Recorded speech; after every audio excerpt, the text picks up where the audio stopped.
मध्यरात्रीपासून काल पाचोरा शहरात, पाचोरा तालुक्यामध्ये अतिवृष्टी झाली. वरती मराठवाड्यात सुद्धा डोंगर भागामध्ये खूप पाऊस पडला. ढगफुटी सदृश्य परिस्थिती निर्माण झाली आणि त्यामुळे नदीला इथे खूप मोठा पूर आलेला आहे. पाचोरा शहरातही तालुक्यातही पाऊस झाला आणि त्यामुळे सर्व पाणी हे पाचोरा शहरामध्ये एकत्रित झालेलं आहे आणि खूप मोठ्या प्रमाणामध्ये अनेक गल्ल्या आहेत, काही भाग आहे. त्या ठिकाणी सगळं पाणी कमरेबरोबर पाणी, छातीबरोबर पाणी थांबलेलं होतं. घरामध्ये पाणी गेलेलं आहे.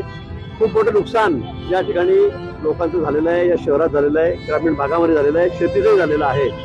या ठिकाणी जिल्हाधिकारी आहेत, तहसीलदार आहेत, पालकमंत्री गुलाबभाऊ आहेत, आमदार अप्पा आहेत, सर्व पक्ष पदाधिकारी आम्ही या ठिकाणी आहोत आणि सगळ्यांचे पंचनामे करण्याचे तात्काळ आदेश तहसीलदारांनी या ठिकाणी दिलेले आहेत. इथे सरसकट मध्ये काही नसतं, ज्यांची घरं पाण्याखाली गेलेली आहेत, त्यांचं नुकसान झालेलं आहे, त्यांना मदत मिळणार आहे. किंवा पूर्ण पाचोऱ्याला सरसकट याचं सरसकट नसतं इथे, पण ज्या ज्या गल्ल्यामध्ये पाणी शिरलेलं आहे, नुकसान झालेलं आहे, त्यांना सगळी एनडीआरएफच्या नॉर्मप्रमाणे मदत या ठिकाणी करणार आहोत. तात्काळ मदत मिळेल का? तात्काळ